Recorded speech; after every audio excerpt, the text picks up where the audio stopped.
എന്നിട്ട് അവൻ കുത്താനായിട്ട് ഓടിക്കുന്ന വീഡിയോ ആണ് ഇപ്പൊ വൈറലായിക്കൊണ്ടിരിക്കുന്നത്. അവനാരാ? അവന്റെ പേരൊന്ന് പറഞ്ഞേ. റോണി എന്ന് പറഞ്ഞ പുള്ളിയാണ് ഈ തേവരയിലാന്ന് തോന്നുന്നു. അവനെ നിങ്ങൾ തമ്മിൽ വ്യക്തിവൈരാഗ്യം വല്ലതും ഉണ്ടോ? വ്യക്തിവൈരാഗ്യം ഒന്നുമില്ല. പിന്നെ ഫ്രണ്ട്സ് ആണോ അവന്?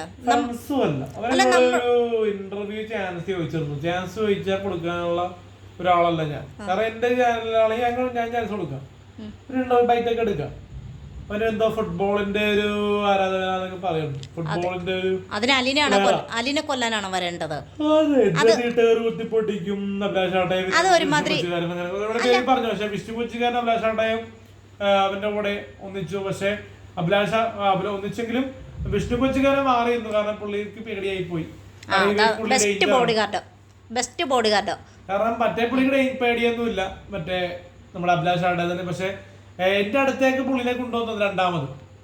ആദ്യം ഇവന്റെ അടുത്തേക്ക് എന്റെ അടുത്തേക്ക് വന്ന് പ്രശ്നം ഉണ്ടാക്കി. ഞാൻ IMA കയറി, രണ്ടാമത് കയറി. പിന്നെ അത് കഴിഞ്ഞിട്ട് അവര് എന്നെ ഇങ്ങോട്ട് ഉന്തി മാറ്റി പോവാൻ പറഞ്ഞു. അപ്പൊ അത് കഴിഞ്ഞിട്ട് പുറത്തേക്ക് ഓടി വന്നിട്ട് അവിടെ നിന്ന് റോട്ടിൽ നിന്നും പ്രശ്നം IMA ഗേറ്റിന്റെ അവിടെ. അപ്പൊ അവർക്ക് ബുദ്ധിമുട്ടുണ്ട്. IMA ആൾക്കാർ വന്ന് ഭയങ്കര രീതിയിൽ അത് എന്തോ. കാരണം സിനിമ നടന്മാർക്ക് ബൗൺസേഴ്സ് ഉണ്ട്, പക്ഷെ എനിക്ക് നല്ല നല്ല ബൗൺസേഴ്സ് ഇല്ലാത്തതിന്റെ പ്രശ്നമാണെന്ന് എനിക്ക് മനസ്സിലാക്കുന്നു. കാരണം ഫേമസ് ആയ സെലിബ്രിറ്റികൾക്ക് ഇങ്ങനെയുള്ള പ്രശ്നങ്ങൾ വരും. ലാലേട്ടന് വരെ കവിതയെ വെച്ചൊരു അറ്റാക്ക് വന്നു. അല്ലെ, എന്റെ ഒരു ചോദ്യം ഇനി തിരിച്ച്, എന്തുകൊണ്ടാണ് ഇവന്മാരെ അടിക്കാൻ വരുമ്പോ അല്ലെ തിരിഞ്ഞു നിന്ന് പ്രതികരിക്കാത്ത? തിരിഞ്ഞു നിന്ന് പ്രതികരിക്കണം, ഓടരുത്. എനിക്ക് തല്ലാൻ അറിയാവുന്നതുകൊണ്ടല്ല. ഇവരൊക്കെ ഏത് ടൈപ്പാണ്, ഡേഞ്ചർ ആരും ആയിക്കോട്ടെ എന്ന് പറയാൻ പറ്റില്ല. കാരണം എനിക്ക് നമുക്കൊരു ചിലപ്പോ ഒരു കൈ വീശി ഒരെണ്ണ കൊടുക്കാൻ ബെൽറ്റ് അടിക്കാം, അപ്പൊ അങ്ങനെയൊക്കെ ചെയ്യാം. പക്ഷെ അതൊരു വയലൻസ് നല്ലതാണ് ചില സമയത്ത്, പക്ഷെ വയലൻസിലേക്ക് കടക്കാൻ പറ്റില്ല പെട്ട ചില സമയത്ത്. കാരണം ക്യാമറ ഉള്ളതുകൊണ്ട് അത് ഏത് കണ്ണിൽ വരുമെന്ന് നമുക്കറിയില്ല. പക്ഷെ ഇത് ഈ സോഷ്യൽ മീഡിയയിൽ അത് മോശമായിട്ട് നമ്മളെ ഹറാസ്മെന്റ് ചെയ്യുന്നതുകൊണ്ട്. കാരണം എന്റെ ഇതുവരെ വിസ വരെ മാറ്റി വെച്ചോണെന്നാ പറയുന്നത്. വിസ മാറ്റി വെക്കേണ്ട ആവശ്യമൊന്നുമില്ല. കാരണം എനിക്ക് എല്ലാവരുടെ പേരിലും ഒരുപാട് നാളെ കേസ് വന്നതാണ് അല്ലേ. അപ്പൊ അതുകൊണ്ട് തന്നെ വിസ കിട്ടാൻ ബുദ്ധിമുട്ട് വെക്കേണ്ടതില്ല, വിസ കിട്ടണം.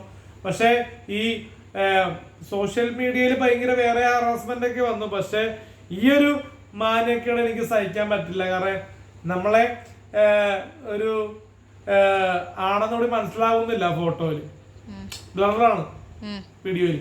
പക്ഷെ എന്നിട്ടും എന്റെ പേര് എഴുതി വെക്കുന്നു, അതൊക്കെ മോശമാണ്. അല്ലാണ്ട് എന്നെ വീഡിയോയിൽ കാണിച്ചില്ല എന്നല്ല പറഞ്ഞത്. പക്ഷെ ബ്ലറാക്കി എന്നെ കാണിച്ചിട്ട് പുള്ളീനെ ഫുൾ സ്ക്രീനിൽ സൂം ചെയ്ത് വെച്ചു. അങ്ങനത്തെ വീഡിയോ വന്നിരിക്കുന്നത്. അപ്പൊ ആ വീഡിയോയിൽ വരാൻ വേണ്ടിയല്ല, ഇതൊരു സ്ക്രിപ്റ്റഡ് അല്ല, യാദർശികമായിട്ട് അവരെന്റെ മേക്കിട്ട് കയറിയപ്പോ എന്നോട് ചോദിച്ചവരോട് ഞാൻ പറഞ്ഞ കണ്ടന്റ് ആയിരിക്കും, അത് കണ്ടന്റിന് വേണ്ടി ക്രിയേറ്റ് ചെയ്തതായിരിക്കും. ഇതൊരു കണ്ടന്റ് അല്ല ശരിക്കും. ചിലപ്പോ ക്രിയേറ്റ് ചെയ്താണെന്ന് പറയുന്നുണ്ട്. അതെനിക്ക് സത്യാവസ്ഥ എനിക്കറിയാം. കേസ് കൊടുത്തു കഴിയുമ്പോ ആരാണ് ഇതിൽ പ്രശ്നക്കാരെന്ന് കറക്റ്റ് അറിയാൻ പറ്റും. കാരണം ഈ ഒരു വീഡിയോ പുറത്തിറങ്ങുമ്പോ എന്തോരം നടക്കാനുണ്ടാവും. കാരണം നാളെ ഒരു കല്യാണം കഴിച്ച ഒരു ജീവിതത്തിലേക്ക് കിടക്കേണ്ട ഒരാളാണ് അലിൻ ജോസ് പെരേര എന്ന AJP, പാവങ്ങളുടെ സൂപ്പർ സ്റ്റാർ എന്ന് പറയുമ്പോ ആൾക്കാരാണ് എന്നെ സൂപ്പർ സ്റ്റാർ എന്നും AJP എന്നൊക്കെ വിളിക്കുന്നത്. എന്റെ പേരിന്റെ ഷോർട്ട് ഫോം ആണ്. അലിൻ ജോസ് പെരേര എന്ന് പറഞ്ഞ പേരിന്റെ ഷോർട്ട് ഫോം മാത്രമാണ് AJP എന്ന് പറയുന്നത്. അപ്പൊ അതില് ഒരുപാട് പേർക്ക് പുച്ഛങ്ങളും അപമാനങ്ങളും ഉണ്ടാവും. പിന്നെ ഈ ഇൻഡസ്ട്രിയിലേക്ക് വരാൻ നമ്മൾ പറയാനുള്ളത്, ഇപ്പൊ ഒരു 20,000 രൂപ കയ്യിലുള്ളവര് ഒരു ചെറിയൊരു ഷോർട്ട് ഫിലിം പിടിക്കാം, 10 മിനിറ്റോ 5 മിനിറ്റോ ഇറക്കിയുള്ളത്.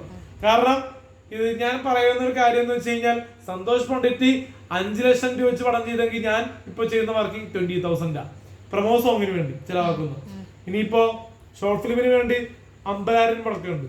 അപ്പൊ ഞാൻ എന്റെ കരിയർ നോക്കുന്നുണ്ട്, മനസ്സിലായ?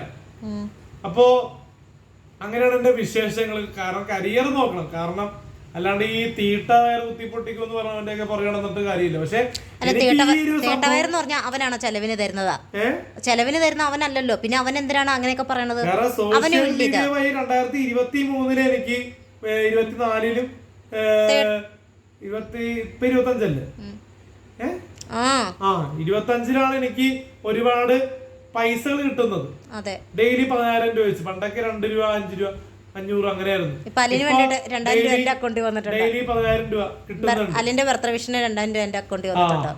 അപ്പൊ അങ്ങനെ പൈസകൾ കിട്ടുന്നുണ്ട്. പലർക്കും അത് ബുദ്ധിമുട്ടായിട്ട് വരുന്നത് അതൊന്നും എനിക്ക് അറിയാൻ പാടില്ല. പക്ഷെ എന്തായാലും നല്ല രീതിയിൽ അധ്വാനിച്ചു കഴിഞ്ഞാൽ ആർക്കും പൈസ ഉണ്ടാക്കാം. നല്ല വെയില് അല്ലെങ്കിൽ തട്ടുകട ഇട്ടാൽ പോലും ഇന്നത്തെ കാലത്ത് ഒരു 8,000 രൂപ ഒരു ദിവസം കിട്ടുമെന്ന് എന്റെ ഒരു അഭിപ്രായം, ലാഭം.